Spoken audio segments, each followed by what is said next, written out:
तो दोस्तों स्वागत है आपका एक और नई वीडियो में। और चकी सीरीज में आज हम देखेंगे इसका चौथा पार्ट ब्राइड ऑफ चकी, जिसे रिलीज करा गया था तीसरे पार्ट के 7 साल बाद 1998 में, जिसके डायरेक्टर हैं रॉनी यू, जो कि इस मूवी के बाद बनाने वाले थे फ्रेडी वर्सेस जेसन। और टाइटल से तो आप समझ ही गए होंगे कि इसका नाम किससे लिया गया है, जो कि है ब्राइड ऑफ फ्रैंकेनस्टाइन। इस वाले पार्ट में हम चकी की लवर को देखेंगे, साथ ही में हमें इसके अंदर ढेर सारे रेफरेंसेस भी दिए गए हैं, जो कि मैं आपको साथ के साथ बताता चलूंगा। अब इस मूवी का नाम ब्राइड ऑफ चकी क्यों रखा गया और इस मूवी के ढेर सारे फैक्ट मैं आपको इस वीडियो के एंड में बताऊंगा, इसलिए वीडियो को एंड तक जरूर देखना। तो अब ज्यादा देरी ना करते हुए जल्दी से वीडियो स्टार्ट करते हैं।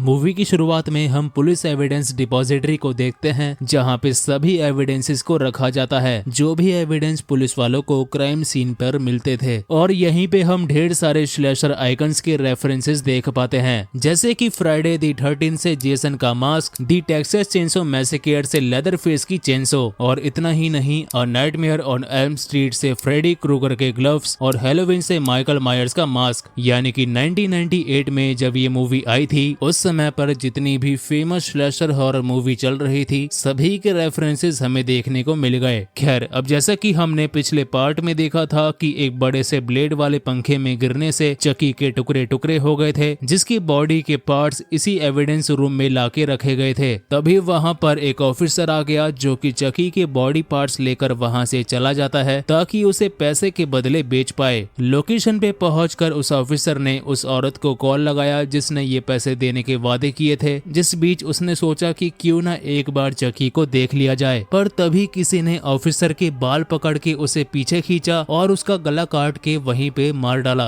ठीक वैसे ही जैसे कि चकी ने तीसरे पार्ट में सार्जेंट बॉटनिक को मारा था। और ऐसा करने वाली और कोई नहीं, खुद चकी की लवर टिफनी थी, जो कि चकी के बॉडी पार्ट्स लेके वहां से चले गई। और ये था इस मूवी का इंट्रो। इसके बाद हम टिफनी की आरवी को देखते हैं, जिसमें ढेर सारी डॉल्स थी, साथ ही में चकी की डेथ वाली न्यूज की न्यूज आर्टिकल्स भी थे। इनमें से एक आर्टिकल पे डेट भी लिखी हुई थी जिस दिन चकी मारा गया था, जो कि थी 9 नवंबर 1988। और असल जिंदगी में भी इसी तारीख को इस फ्रेंचाइजी की पहली मूवी आई थी। अब वहीं पे टिफनी, जो कि चकी के बॉडी पार्ट्स लेकर आई थी, वो उन्हें आपस में सिल देती है, जिससे चकी का लुक और भी ज्यादा बैडएस लगने लगा। इसके बाद टिफनी वुडो मैजिक की किताब निकालती है और उसमें लिखे मंत्रों से चकी को जिंदा करने की कोशिश करती है, लेकिन मंत्र पढ़ने के बाद भी चकी जागता नहीं है। तभी वहाँ पे टिफनी का दोस्त आ गया, जिसका नाम था डेमियन बेलॉक। 1976 में एक मूवी आई थी दी ओमेन, उसमें जो सैटेनिक बच्चा था उसका नाम भी डेमियन था, और उसकी जो नैनी थी उसका नाम था मिसेस बेलॉक। यानी कि डेमियन और उसकी नैनी के नाम से बना डेमियन बेलॉक। इसे कहते हैं स्मार्ट रेफरेंस। डेमियन यहाँ टिफनी को एक फोटो दिखाता है, जिसमें उसने किसी आदमी को अभी हाल ही में मारा था, जिसे देख टिफनी काफी खुश होती है। दरअसल चकी जब ह्यूमन था, तब चकी और टिफनी साथ में मिलकर लोगों को मारा करते थे, यानी कि वो दोनों ही सीरियल किलर थे।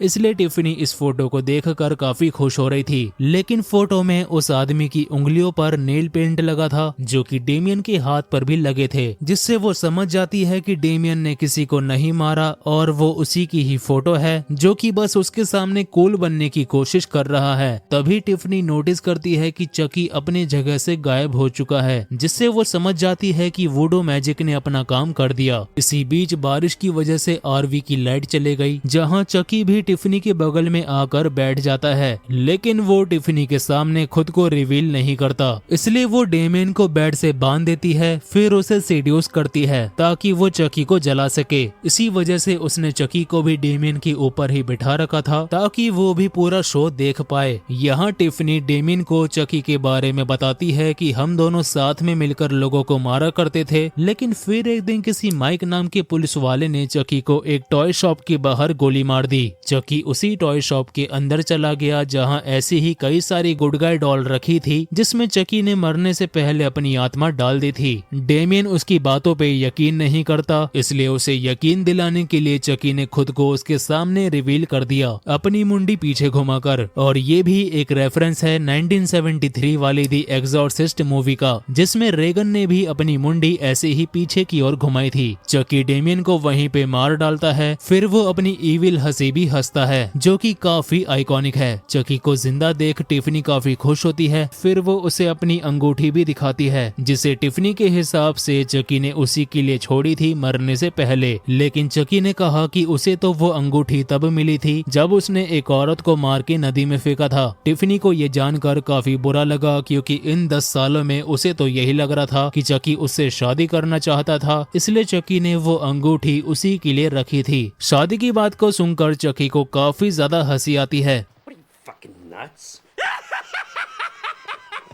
पर उतना ही टिफनी को बुरा भी लगता है। चकी ने कहा कि सबसे पहले तो उसे इस बॉडी से बाहर निकलना है, फिर जाके वो कुछ आगे का सोचेगा। लेकिन टिफनी ने चकी को वही पास के केज में बंद कर दिया, जिसके बाद वो रोते हुए सोने चले गई। वहीं दूसरी तरफ हम एक डेविड नाम के लड़के को देखते हैं जो कि अपनी गर्लफ्रेंड जेड को पिक करने जाता है डेट पे जाने के लिए। वो उसे लेके वहाँ से निकल जाता है, लेकिन यहाँ हमें पता लगता है कि जेड का असली बॉयफ्रेंड डेविड नहीं बल्कि एक जैसी नाम का लड़का है। डेविड जेसी का फ्रेंड था और वो उसी के लिए जेड को पिक करने गया था, क्योंकि जेड का जो अंकल है वॉरेन, वो जेसी को बिल्कुल भी पसंद नहीं करता। डेविड इन दोनों को लेके यहाँ से जा रहा था, लेकिन बीच रास्ते में ही वॉरेन इन्हें पकड़ लेता है, क्योंकि उसे इनके प्लान के बारे में पहले से ही पता था। वो जेड को लेके वहाँ से चला जाता है और जेसी से कहता है कि वो जेड से दूर रहे, क्योंकि अगर वो जेड के करीब आया तो वो झूठा केस बनाकर उसे अंदर करवा देगा, और ऐसे में वॉरेन की ही बात सुनी जाएगी, क्योंकि वो पुलिस वालों का चीफ है। उनके जाने के बाद डेविड जेसी से कहता है कि उसे जेड को लेकर यहाँ से भाग जाना चाहिए। अब इसके अगले दिन हम फिर से टिफनी को देखते हैं, जो कि डेमियन की बॉडी को एक सूट केस में डाल के ले जा रही थी। जेसी भी टिफनी के पड़ोस में ही अपनी वैन को खड़ा किया करता था, इसलिए दोनों एक दूसरे को जानते थे, जिससे टिफनी उस बक्से को गाड़ी की डिक्की में डालने को कहती है। फिर वो उस पे लाइन भी मारती है, पर जेसी ने उससे कहा कि वो किसी और को चाहता है। टिफनी ने कहा कि उस लड़की का अच्छे से ख्याल रखना और उसे अच्छे से ट्रीट करना। बाकी ये चीज मैं आपको क्यों बता रहा हूँ वो आगे पता लगेगा। इसके बाद टिफनी डेमियन की बॉडी को एक नदी में फेंक देती है। फिर वो एक फीमेल डॉल खरीद के लाती है ताकि चकी को कंपनी मिल सके।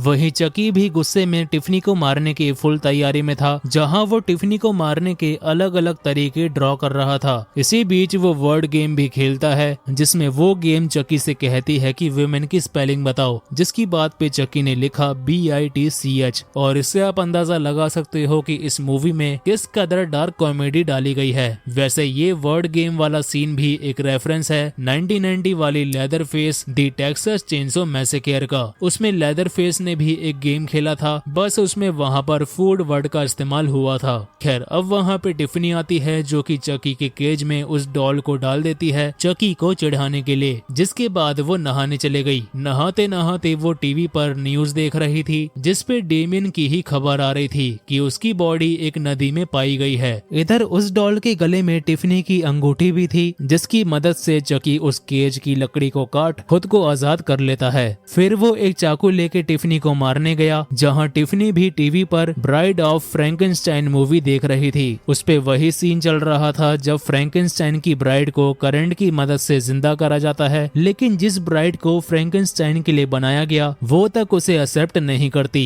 उसके मॉन्स्टर जैसे लुक्स की वजह से। इसलिए फ्रैंकेनस्टाइन ने कहा वी बिलोंग डेड, जो कि उस मूवी का आइकॉनिक डायलॉग है, जिसके बाद सभी मारे गए थे। बस ऐसा बोलते ही इधर चकी ने भी टिफनी पे अटैक कर दिया, लेकिन टिफनी उसे लात मार के दूर फेंकती है। अब चकी का चाकू तो नीचे गिर चुका था, इसलिए चकी उस टीवी को ही टिफनी के टब में ही फेंक देता है, जिससे टिफनी करंट लगने से मारी गई। अब यहाँ पे आप लोग जरा राइटिंग का कमाल देखो। ब्राइड ऑफ फ्रैंकेनस्टाइन में उसकी ब्राइड को करंट की मदद से जिंदा करा गया, और इधर चकी की ब्राइड को करंट की मदद से ही मरता हुआ दिखा दिया। इसे कहते हैं कमाल की राइटिंग, जिसका सारा क्रेडिट जाता है डॉन मैंचिनी को। वैसे अगर आपको याद हो तो पहले पार्ट में मैंने बताया था कि मैगी की मौत टब के अंदर होने वाली थी, जिसे बाद में चेंज कर दिया गया और इस वाले पार्ट में यूज करा गया, और वो सीन यही वाला था जिससे टिफनी मारी गई। खैर इसके बाद चकी उसी डॉल को लेकर आता है जिसे टिफनी यहाँ लेकर आई थी, जिसमें वो टिफनी की आत्मा डाल देता है। फिर जैसे ही टिफनी जागती है तो वो बहुत जोर से चिल्लाती जाती है कि ये उसके साथ में चकी ने क्या कर दिया। टिफनी वुडू मैजिक वाली किताब फिर से पढ़ती है ताकि अपनी सोल को वापस इंसान के शरीर में डाल पाए, पर चकी ने उसे 217 पेज नंबर पे जाने को कहा जिसमें हार्ट ऑफ डम्बेला बना था, जो कि एक तरह का लॉकेट था जो कि वुडू मैजिक में काम आता है। चकी बताता है कि अगर हमें अपनी आत्मा को किसी इंसान के शरीर में डालनी है तो फिर हमें ये लॉकेट चाहिए होगा। लेकिन अगर आप इस बात को ध्यान से सोचो तो पिछले 3 पार्ट में चकी के पास ये लॉकेट नहीं था, पर फिर भी उसने इतनी मेहनत करी अपनी आत्मा को एंडी और टाइलर के शरीर में डालने के लिए। अब अगर अपनी आत्मा को किसी के शरीर में डालने के लिए ये लॉकेट चाहिए होता है तो फिर पिछले तीनों पार्ट का कोई भी मतलब नहीं रह जाएगा, क्योंकि पिछले तीनों पार्ट में चकी के पास ये लॉकेट नहीं था, पर फिर भी वो अपनी आत्मा को एंडी और टाइलर के शरीर में डालने के लिए पीछे पड़ा था। इसलिए इसे बस ऐसा समझो कि पहले 3 पार्ट के रूल्स अलग थे और इस वाले पार्ट में बस ये लॉकेट वाला रूल ऐड कर दिया गया है, जिससे उन तीनों पार्ट की स्टोरी में कोई भी दिक्कत नहीं आएगी। चकी बताता है कि ये लॉकेट उसके गले में था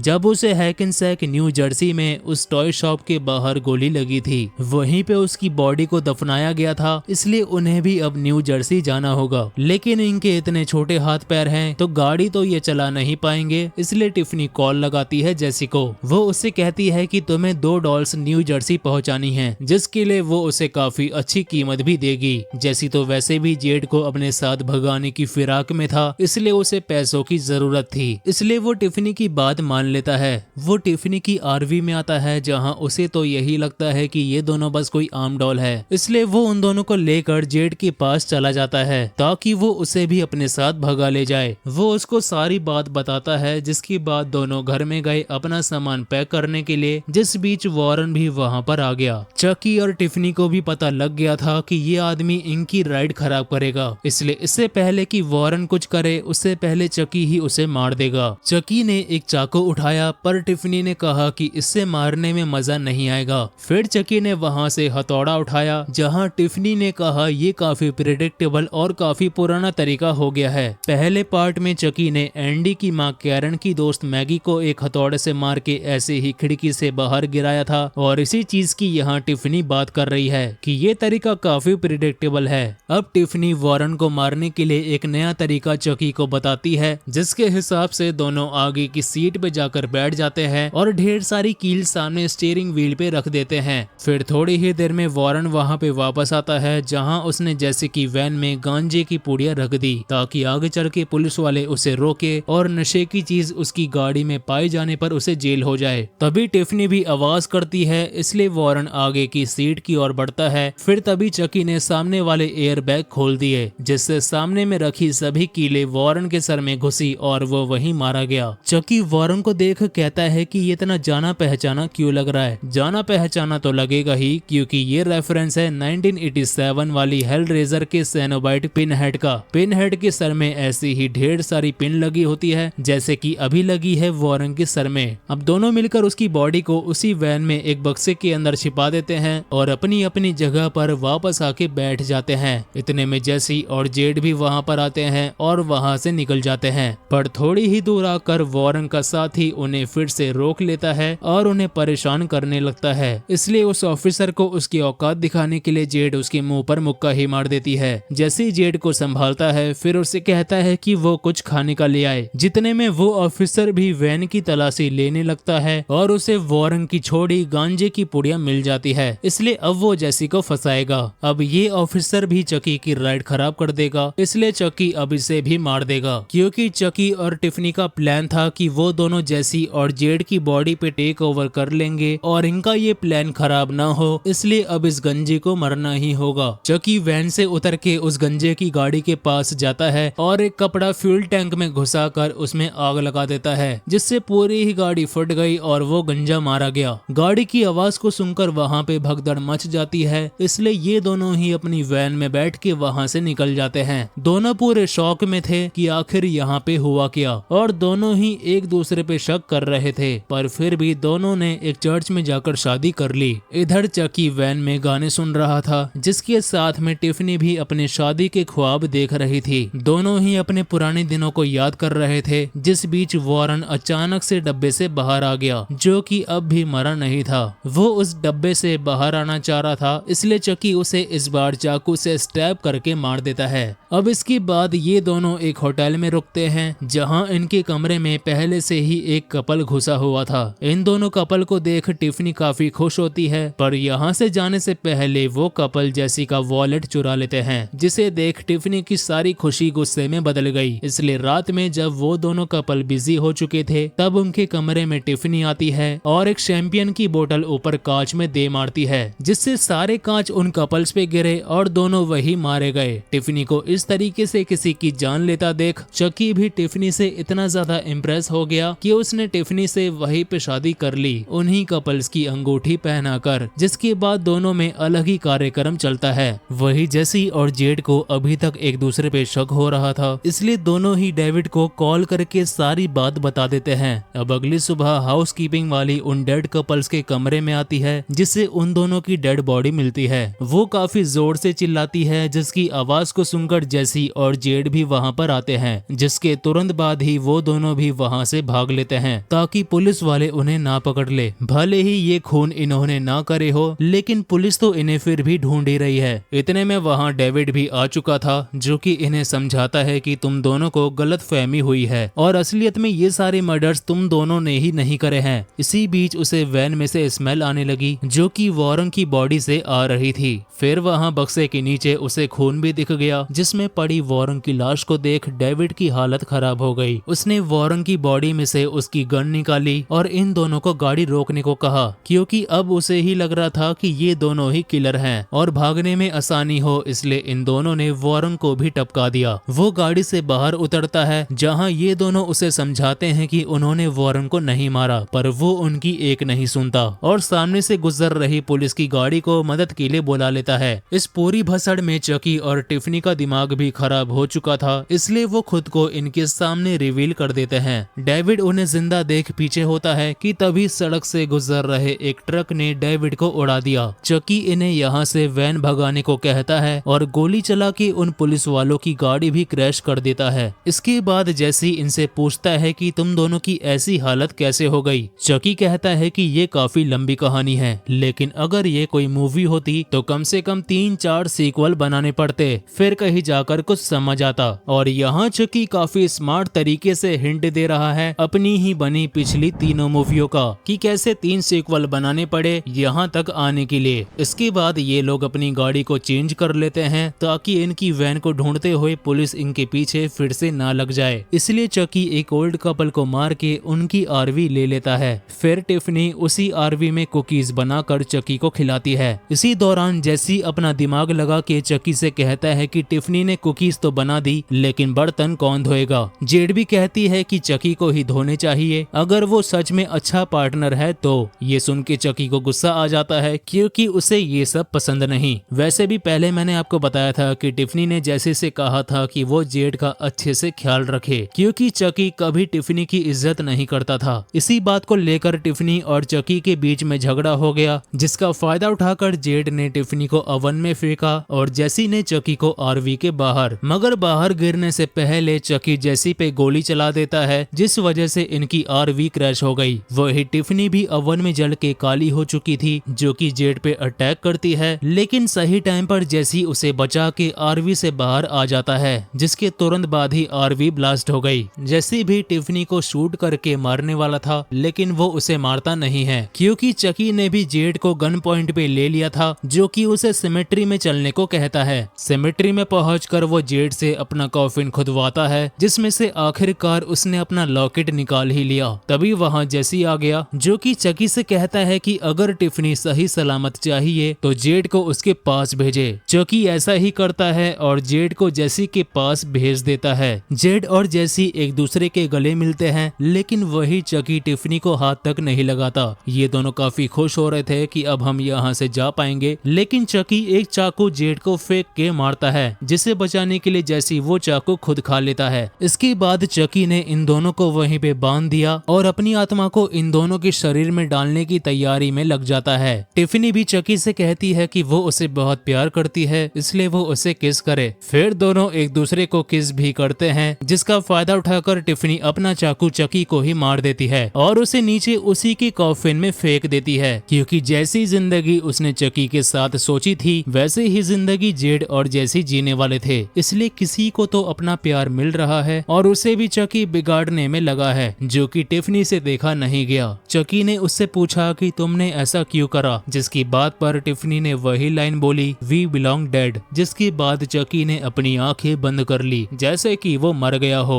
लेकिन वो बस नाटक कर रहा था, जो कि टिफनी के पीछे मुड़ते ही उस पे अटैक कर उसे स्टैब कर देता है। मगर ऑब्वियस ही बात है ये सब ऐसे खत्म तो नहीं होगा। जेसी ने खुद को फ्री कर लिया था, जिसने एक शॉवल से हिट करके चकी को उसी के कॉफिन में फेंक दिया, जहां चकी भी खुद ही की बॉडी को देख डर गया। अब चकी वापस ऊपर ना आ पाए, इसलिए जेसी ने वहां से सीढ़ियां भी हटा ली और चकी बस चिल्लाता रह गया। फिर पीछे से जेड वहां पर आई, जिसने चकी को गोलियों से भून उसे मार डाला। अब सुबह होते ही वहां पे लेफ्टिनेंट प्रेस्टन आ गया, जिसे पता लग गया था कि ये सारे कांड इन दोनों ने तो नहीं करे हैं, इसलिए वो रेडियो के जरिए मैसेज दे देता है कि जेड और जेसी ने ये सारे खून नहीं करे हैं और वो उन्हें वहां से जाने देता है। इनके जाने के बाद प्रेस्टन टिफनी की बॉडी के पास गया, जहां टिफनी अचानक ही उठकर चिल्लाने लगी, क्योंकि जो कार्यक्रम चकी और टिफनी ने कल रात करा था उसकी अभी डिलीवरी होने वाली है, यानी कि टिफनी का बच्चा होने वाला था। अब वैसे इसका कोई लॉजिकल आंसर तो दिया नहीं गया है, लेकिन शायद वुडू मैजिक की वजह से इनका बच्चा इतना जल्दी हुआ होगा। और वैसे भी हर चीज में लॉजिक ढूंढोगे तो कभी किसी चीज का मजा नहीं ले पाओगे। प्रेस्टन टिफनी के बच्चे को देख काफी हैरान था, जो कि अगले ही पल उस पे अटैक कर देता है और इसी के साथ में ये मूवी हुई खत्म। तो मूवी के अंदर कितने सारे रेफरेंसेस थे, जिस वजह से ये वाला पार्ट पिछले तीनों पार्ट से सबसे ज्यादा खास बन जाता है। पर फिर भी जो चीजें मैंने आपको बताई हैं और जो आगे बताने वाला हूँ वो आपको इस वाली मूवी की किसी और वीडियो में नहीं मिलेगा, इसलिए अब बात करते हैं उन चीजों के बारे में जो कि आपको पता होनी चाहिए। तो इस मूवी का बजट पिछले तीनों पार्ट की मूवी से सबसे ज्यादा था, पूरे $25 मिलियन, जिसके बदले में इस मूवी ने कमाए $50 मिलियन। इस वाली मूवी का जो पोस्टर था वो एक स्पूफ था इस मूवी से 1 साल पहले 1997 में आई स्क्रीम 2 के पोस्टर का, जैसा कि आप देख ही सकते हो। भले ही ये मूवी तीसरे पार्ट से 7 साल बाद रिलीज हुई थी, लेकिन इसकी स्टोरी तीसरे पार्ट के 1 महीने बाद की दिखाई गई है। ये वाली मूवी सबसे पहली मूवी थी जिसमें चकी के अलावा भी किसी और ने मंत्र पढ़े थे। साथ ही में इस वाले पार्ट में चकी ने अपने कोई भी बॉडी पार्ट नहीं खोए, वरना इससे पहले के तीनों पार्ट में चकी के कोई ना कोई बॉडी पार्ट्स खोते ही थे। इस वाले पार्ट के टाइटल में चाइल्ड वर्ड का इस्तेमाल इसलिए नहीं हुआ क्योंकि लोगों के बीच चकी नाम ज्यादा फेमस था और लोग हमेशा यही बोलते थे कि उन्हें चकी मूवी देखनी है, ना कि चाइल्ड्स प्ले मूवी। इसी वजह से टाइटल में चकी वर्ड आया और इसमें चकी की ब्राइड को दिखाना था, इसलिए ब्राइड ऑफ फ्रैंकेनस्टाइन से इंस्पायर होकर बना ब्राइड ऑफ चकी। लेकिन लीगल तरीके से बताऊं तो शुरू के 3 मूवी MGM वालों ने बनाई थी और ये वाली मूवी बनाई थी यूनिवर्सल वालों ने, और जो चाइल्ड प्ले वर्ड है उसके राइट MGM के पास थे, जिस कारण के चलते इसमें चाइल्ड वर्ड इस्तेमाल नहीं हुआ। इसमें टिफनी का पूरा नाम था टिफनी वैलेंटाइन। इस मूवी के अंदर एक सीन था जब चकी बताता है कि उसे अंगूठी किसी औरत को मार के मिली थी और उसका टिफनी से शादी करने का कोई भी इरादा नहीं था। लेकिन इसके आने वाले पार्ट कर्स ऑफ चकी में पता लगेगा कि चकी टिफनी से शादी क्यों नहीं करना चाहता था, जो कि मैं अभी से बताकर मजा खराब नहीं करना चाहता। इस मूवी के अंदर चकी टिफनी को 2 बार मारता है, एक जब वो इंसान थी और दूसरी बार जब वो डॉल थी। वैसे टिफनी की आंखें ब्राउन थी जब वो इंसान थी, लेकिन डॉल में आने के बाद उसकी आंखें ग्रीन हो जाती हैं। ऐसा क्यों हुआ ये तो हमें बताया नहीं गया, लेकिन इसके आने वाले पार्ट में इसका इस्तेमाल करा जाएगा, इसलिए इस वाली बात को याद रखना। इस वाले पार्ट में चकी का बॉडी काउंट था 10। तो ये थे इस मूवी के ढेर सारे फैक्ट और रेफरेंसेस। उम्मीद है आप लोगों को पसंद आए होंगे। अब अगर आपको ये वीडियो पसंद आई है तो इसे एक लाइक करना, और अगर आपको मेरी थोड़ी भी मेहनत इस वीडियो में दिखी है तो इस वीडियो को शेयर जरूर करना। साथ ही में चैनल को सब्सक्राइब करके बेल आइकन को ऑल पे सेट जरूर करना आने वाली वीडियोस सबसे पहले देखने के लिए। बाकी मैं मिलता हूँ आपसे अगली वीडियो में, तब तक के लिए thanks for watching and take care.